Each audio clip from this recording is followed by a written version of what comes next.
नमस्कार दोस्तों, स्वागत है आपका आपके अपने चैनल जीएस जीनियस में। जैसा कि पिछले कई दिनों से आप हमारे ज्योग्राफी जीएस की जो सीरीज चल रही है उसमें एक एक प्लैनेट को लेकर के विस्तार से पढ़ रहे हैं। आज सुबह उसी क्रम में हमने प्लूटो को पढ़ा था, जो कि डॉर्फ प्लैनेट है। प्लैनेट नाम की एक डॉर्फ प्लैनेट है, और जैसा कि हमने आपसे सुबह वादा किया था कि शाम को हम इस डॉर्फ प्लैनेट प्लूटो पर एक मल्टीपल चॉइस क्वेश्चन का वीडियो लेके आएंगे, जिसमें करीब 20-25 क्वेश्चन होंगे जो कि डॉर्फ प्लैनेट अर्थात प्लूटो से या अन्य जो डॉर्फ प्लैनेट है उन पर बन सकते हैं। तो चलिए इस लेक्चर को शुरू करते हैं। इससे पहले कि मैं लेक्चर को शुरू करूं, आप लोगों से रिक्वेस्ट है कि चैनल को सब्सक्राइब कर लीजिए। चैनल को सब्सक्राइब करने से हमें जो लाभ होगा वो तो होगा ही, आपको एक लाभ होगा कि हमारे वीडियोस आप तक समय से पहुंचेंगे। इस समय हम ज्योग्राफी और करंट अफेयर्स को लेकर आगे बढ़ रहे हैं। करंट अफेयर्स में कुछ सोशल मुद्दे, कुछ रिलीजियस मुद्दे, इंटरनेशनल जो रिलेशंस हैं, उन सभी मुद्दों पर जो सब सामायिक मुद्दे हैं उन पर भी चर्चा की जा रही है, उन पर भी वीडियोस आ रहे हैं। तो चलिए, उम्मीद है आपने हमारा यूट्यूब चैनल सब्सक्राइब कर लिया होगा। आइए आगे बढ़ते हैं। प्लूटो के विषय में पहला क्वेश्चन बनता है, what classification does Pluto currently hold? Pluto इस समय किस उसमें विभाजन में है? तो इसका बी विकल्प सही है, डॉर्फ प्लैनेट। पहले 2006 तक वो प्लैनेट था, लेकिन अब वो प्लैनेट नहीं है, मून नहीं है, एस्टेरॉयड नहीं है, वो डॉर्फ प्लैनेट है। चलिए, इसका बी विकल्प सही है। अगला प्रश्न देखते हैं, हु डिस्कवर्ड प्लूटो? प्लूटो की खोज किसने की थी? तो क्लाइव टॉमबॉग। टॉमबॉग नाम याद रखिएगा, ये बहुत इंपॉर्टेंट है, क्योंकि एक इससे और क्वेश्चन बनता है। टॉमबॉग रीजियो एक हार्ट शेप्ड एरिया है जो संभवतः मीथेन का पैच है। कहां पर है? प्लूटो पे। चलिए, इसका बी विकल्प सही था। आगे बढ़ते हैं, how does long it takes Pluto to complete one orbit around sun? सूर्य के चारों ओर चक्कर लगाने में ये जो हमारा प्लूटो है, इसे कितना समय लगता है? तो 248 अर्थ ईयर्स लगते हैं। हमें कितने लगता है? 1 ईयर लगता है। और इससे कितना लगता है? 248 साल लग जाते हैं। जब से प्लूटो की खोज हुई है 1930 से अब तक प्लूटो एक चक्कर नहीं लगा पाया है। जहां पर उस समय प्लूटो को देखा गया था, दोबारा अभी तक प्लूटो उस जगह पर नहीं पहुंचा है। इसका बी विकल्प सही है। What is the largest moon of Pluto? जो प्लूटो है, ये जो बौने ग्रह होते हैं, इनके भी अपने उपग्रह होते हैं। बौने ग्रह, इसका ये मतलब मत समझिएगा इनके उपग्रह नहीं है। तो इनका जो प्लूटो का सबसे बड़ा मून है, अर्थात जो सबसे बड़ा उपग्रह और सबसे बड़ा सैटेलाइट है, वो चेरॉन है, और लगभग प्लूटो के बराबर ही है। इतना बराबर है कि उसे बाइनरी सिस्टम या डबल डॉर्फ प्लैनेट भी कहते हैं।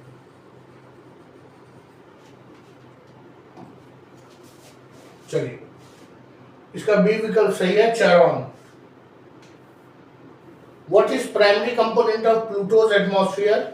ऑक्सीजन नहीं है, कार्बन डाइऑक्साइड नहीं, हाइड्रोजन नहीं, नाइट्रोजन और मीथेन और आइस, ये 3 चीजें मुख्यतः वहां पाई जाती हैं। बी विकल्प सही है। What feature of Pluto is known as for its heart shape? अभी मैंने आपको बताया था, टॉमबॉग रीजियो का अर्थ होता है रीजन, और टॉमबॉग ने प्लूटो के डिस्कवरी की थी प्लूटो की डिस्कवरी की थी टॉमबॉग ने। तो उन्हीं के नाम पे इस जगह का नाम रख दिया गया। चलिए अगला प्रश्न देखते हैं। What type of surface feature were discovered on Pluto by the new horizon mission. जो होराइजन मिशन है, जब वो प्लूटो के बगल से गुजरा था, न्यू होराइजन, ये नासा का प्रोजेक्ट था, तो इसने वहां क्या देखा था? इसने वहां माउंटेन रेंजेस देखी थी, इसकी फोटो खींच के भेजी थी, तो यहाँ हमारे वैज्ञानिकों ने उसे माउंटेन रेंजेस पाया था। तो इसका डी विकल्प सही है। What is the approximate diameter of Pluto. Pluto का लगभग कितना जो है व्यास कितना है? तो इसका ए विकल्प सही है, 1500 माइल्स या 2400 किलोमीटर। हमारे चंद्रमा का 3474 किलोमीटर है, लगभग इसका 2/3 है। चलिए ए विकल्प सही है। अगले प्रश्न पे जाते हैं। What are the organic compounds that give Pluto its reddish brown colour called tholins. इसका सी विकल्प सही है, सी विकल्प सही है। ये थोलिन्स कैसे बनता है? Methane react with solar radiation. तो ये ऑर्गेनिक कंपाउंड है, वो बन जाता है थोलिन्स, और इसी से उसका रेड ब्राउन कलर आता है। मैंने आपको अपने पिछले लेक्चर में जो प्लूटो के लिए डेडिकेटेड लेक्चर था, उसमें आपको प्लूटो का चित्र भी दिखाया था, जो आपको लगभग ब्राउन कलर का दिख रहा होगा। तो इसका सी विकल्प सही है। What is the Pluto's axial tilt. Pluto की एक्सियल टिल्ट कितनी है? तो 120 डिग्री के आसपास है, जिसके कारण यहाँ बहुत जबरदस्त मौसम होते हैं, और कई कई साल यहाँ सूरज नहीं निकलता और कई कई साल यहाँ रात नहीं होती है। तो टिल्ट जितना ज्यादा होगा, मौसम उतने लंबे लंबे होंगे। तो इसका डी विकल्प सही है। What spacecraft provided close-up image of Pluto? वो स्पेसक्राफ्ट कौन सा था? तो वो न्यू होराइजन था। न्यू होराइजन उसके पास से गुजरा था, तब उसने प्लूटो की कई पिक्चर्स और डाटा भेजा था वापस। What is the term for the region where Pluto is located? Pluto कहाँ पर है? तो हमने आपको अपने सोलर सिस्टम वाले जो वीडियो था उसमें डिटेल में बताया था कि ये हमारा सन है, ये मरकरी, ये वीनस, ये अर्थ, ये मार्स, ये जुपिटर, ये सैटर्न, ये यूरेनस, ये नेपच्यून, और ये प्लूटो था, और ये हमारी क्यूपर बेल्ट थी, ये हमारी क्यूपर बेल्ट थी, और ये हमारी कौन सी बेल्ट थी? एस्टेरॉयड बेल्ट थी। तो इसका बी विकल्प सही है। चलिए अगला प्रश्न देखते हैं। What is the surface temperature range of Pluto? तो इसका विकल्प है, बी विकल्प सही है। इसका बी विकल्प सही है। -375 से -400 डिग्री फ़ारेनहाइट, अर्थात ठंडे से भी ज्यादा ठंडा है। क्यों? क्योंकि सूर्य से उसकी दूरी इतनी अधिक है। सन यहाँ है, प्लूटो यहाँ है, कि लाइट तो पहुंच रही है, लेकिन एनर्जी, हीट, ये सब कुछ नहीं पहुंच पा रही है, उसके पहले ही वो समाप्त हो जाती है। What phenomenon does Pluto experience due to elliptical orbit? जो उसका इलेप्टिकल ऑर्बिट है, उसके कारण उसमें कौन सा फेनोमेनन होता है? तो इस पर होता है सीजनल चेंजेस। सीजनल चेंजेस ऐसे होते हैं कि किसी समय तो ये पास में आ जाएगा, किसी समय दूर हो जाएगा, और अर्थ के साथ भी ऐसा होता है। दो कारण हैं, एक तो वो टिल्टेड है, दूसरा इलेप्टिकल ऑर्बिट है, इसके कारण सीजनल चेंजेस होते हैं। इसका बी विकल्प सही है। What is Pluto's rotational period 1 day in earth day. अगर पृथ्वी के दिनों से तुलना की जाए तो कितने दिन में ये अपनी धुरी पर एक चक्कर लगा लेता है? तो 6.48 डेज में। मतलब हम एक दिन में अर्थात 24 घंटे में अपनी धुरी पर एक चक्कर लगा लेते हैं, उसे 6.4 पृथ्वी के दिनों के बराबर समय लग जाता है। ये बहुत इंपॉर्टेंट क्वेश्चन है और ये पॉइंट छूट गया था उसमें लेक्चर में कि what was the name of girl who suggested name Pluto. ये प्लूटो नाम किसने सजेस्ट किया था? तो एक वेश्या बर्नी नाम की लड़की थी, उसने इस नाम को सजेस्ट किया था और जिस समय सजेस्ट किया था उसकी उम्र 11 वर्ष थी। 11 वर्ष की लड़की के सजेशन पे इसका नाम प्लूटो रख दिया गया था। चलिए, what is the characteristic feature of Pluto's geology? Pluto की जियोलॉजी का एक विशेष लक्षण क्या है? तो रिवर वैलीज वहां मिली नहीं, सैंड ड्यूज मिले नहीं, लार्ज क्रेटर्स मिले नहीं। वहां पर जब न्यू होराइजन उसके बगल से गुजरा था तो उसने माउंटेन और वॉल्केनो इनकी फोटो खींच के भेजी थी। वहां पर अभी भी एक्टिव वॉल्केनो मौजूद है। चलिए अगला प्रश्न देखते हैं, what is the surface temperature range of Pluto? तो इसका विकल्प है बी विकल्प सही है। इसका बी विकल्प सही है। -375 से -400 डिग्री फ़ारेनहाइट, अर्थात ठंडे से भी ज्यादा ठंडा है। क्यों? क्योंकि सूर्य से उसकी दूरी इतनी अधिक है। सन यहाँ है, प्लूटो यहाँ है कि लाइट तो पहुंच रही है लेकिन एनर्जी, हीट, ये सब कुछ नहीं पहुंच पा रही है। उसके पहले ही वो समाप्त हो जाती है। What phenomenon does Pluto experience due to elliptical orbit? जो उसका इलेप्टिकल ऑर्बिट है उसके कारण उसमें कौन सा फेनोमेनन होता है? तो इस पर होता है सीजनल चेंजेस। सीजनल चेंजेस ऐसे होते हैं कि किसी समय तो ये पास में आ जाएगा, किसी समय दूर हो जाएगा। और अर्थ के साथ भी ऐसा होता है। दो कारण है, एक तो वो टिल्टेड है, दूसरा इलेप्टिकल ऑर्बिट है। इसके कारण सीजनल चेंजेस होते हैं। इसका बी विकल्प सही है।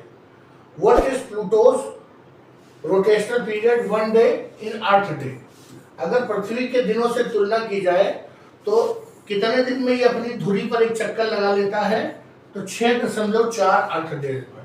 मतलब हम एक दिन में अर्थात 24 घंटे में अपनी धुरी पर एक चक्कर लगा लेते हैं, उसे 6.4 पृथ्वी के दिनों के बराबर समय लग जाता है। ये बहुत इंपॉर्टेंट क्वेश्चन है और ये पॉइंट छूट गया था उसमें लेक्चर में कि what was the name of girl who suggested name Pluto. ये प्लूटो नाम किसने सजेस्ट किया था? तो एक वेश्या बर्नी नाम की लड़की थी, उसने इस नाम को सजेस्ट किया था और जिस समय सजेस्ट किया था उसकी उम्र 11 वर्ष थी। 11 वर्ष की लड़की के सजेशन पे इसका नाम प्लूटो रख दिया गया था। चलिए, what is the characteristic feature of Pluto's geology?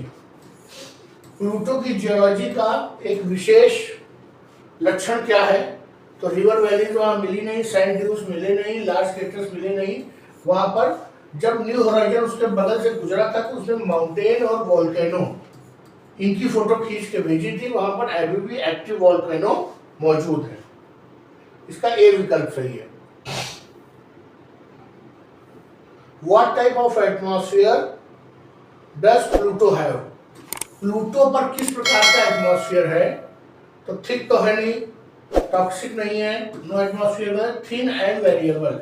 बहुत थिन और काफी अनइवन जो है एटमॉस्फेयर है। जब वो सूर्य के बगल से होकर गुजरता है तो वो ऊपर उठ जाता है, बल्कि जब वो मूवमेंट में होता है तो पीछे छूटा रहता है, और जब सूर्य से दूर हो जाता है तो वो जम जाता है और सरफेस पे सेटल हो जाता है।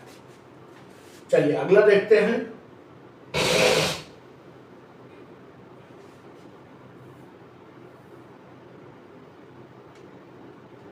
What defines celestial body as dwarf planet? वो कौन से डिफिनीशन है जो किसी भी आकाशीय पिंड को एक डॉर्फ प्लैनेट के रूप में परिभाषित करती है? तो it must orbit around the sun and spherical in shape but does not clear its orbital path of other debris. इसके 3 शर्तें हैं। एक तो सूर्य का चक्कर लगाता हो, अगर वो सूर्य के अतिरिक्त किसी ग्रह का चक्कर लगाएगा तो वो उसका मून हो जाएगा, अर्थात उपग्रह हो जाएगा। दूसरा स्फेरिकल इन शेप हो। अगर वो स्फेरिकल नहीं होगा शेप में तो वो एस्टेरॉयड या कॉमेट बन जाएगा या मीटियोर हो जाएगा, और वो अपने जो उसका जो ऑर्बिटल सर्किट है उसकी जो डेब्रीज है उनको क्लियर ना कर पाए, मतलब उनमें इतना गुरुत्वाकर्षण ना हो कि उनको साफ कर सके। तो इसका ए विकल्प सही है। चलिए अगला प्रश्न देखते हैं। Which of the following is not a classified as dwarf planet? तो प्लूटो तो डॉर्फ प्लैनेट है, इरिस एक डॉर्फ प्लैनेट है और हमारे सोलर सिस्टम का लार्जेस्ट डॉर्फ प्लैनेट है। सेरिस भी एक डॉर्फ प्लैनेट है और ये कहां पर है? ये एस्टेरॉयड बेल्ट में मौजूद है।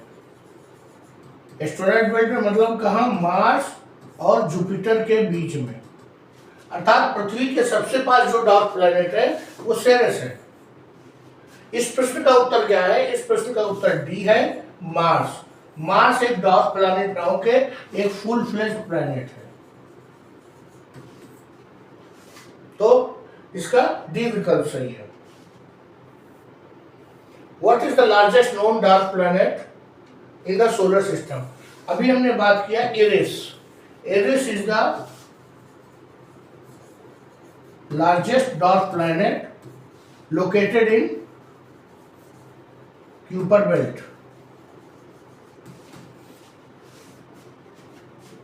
चलिए बी विकल्प सही है इसका। अगला देखते हैं। Which dwarf planet is located in the asteroid belt between Mars and Jupiter? अभी हमने पिछली 2-3 स्लाइड पहले बात किया कि जो सेरेस है ये मार्स और जुपिटर के बीच में जो हमारी एस्टेरॉयड बेल्ट है, अर्थात जो हमारे इनर ग्रह और जो आउटर ग्रह हैं, आंतरिक और बाह्य ग्रह को डिवाइड करने के लिए एक एस्टेरॉयड बेल्ट है, उसी को जो है वहीं पर सेरेस है। चलिए अगला देखते हैं। How many officially recognized dwarf planets are there in solar system? तो इसका उत्तर ए है, 5 ऐसे आकाशीय पिंड हैं जिनको वैज्ञानिक बौना ग्रह मान चुके हैं और 4 और लाइन में लगे हुए हैं। तो अभी तो जो घोषित हुए हैं वो 5 ही हैं, 4 पाइपलाइन में है। Which dwarf planet is known for having a large bright spot that thought to be salty ocean beneath the surface? कौन सा ऐसा हमारा डॉर्फ प्लैनेट है, बौना ग्रह है, जहां पर एक नमकीन सागर है और वो जो हम यहाँ से देखते हैं तो एक चमकीले धब्बे के रूप में दिखाई देता है। तो इसका उत्तर है सेरेस। सेरेस ही वो जगह है जहाँ पे सॉल्टी ओशन की कल्पना वैज्ञानिक कर रहे हैं। Which of the following statement is true about Eris?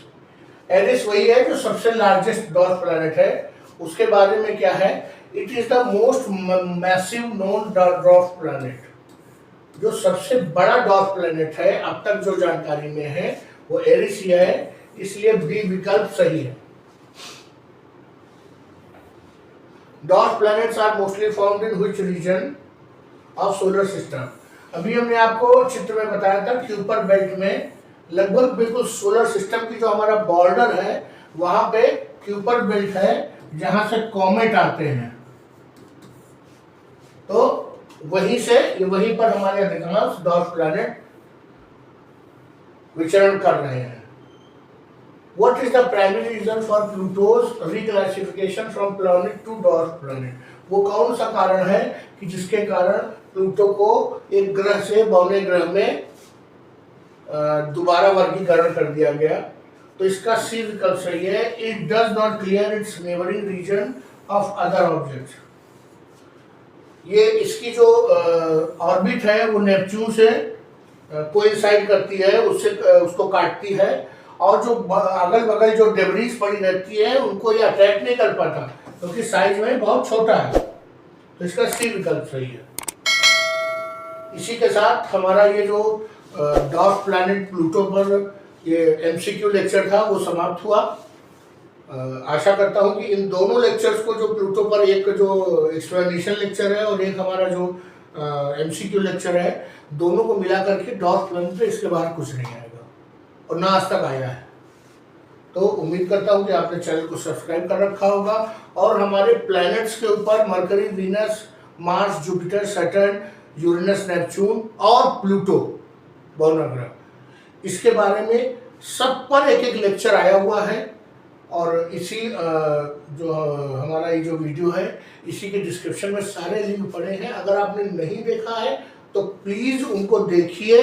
उनको देखने के बाद आपको इतना कॉन्फिडेंस हो जाएगा कि सोलर सिस्टम और इन ग्रहों के बारे में जो भी क्वेश्चन आएगा एग्जाम में, मैं उसे हर हाल में सॉल्व कर लूँगा। तो चलिए लेक्चर को समाप्त करते हैं। लेक्चर का पसंद आया हो तो इस वीडियो को लाइक करिए, चैनल को सब्सक्राइब करिए। धन्यवाद।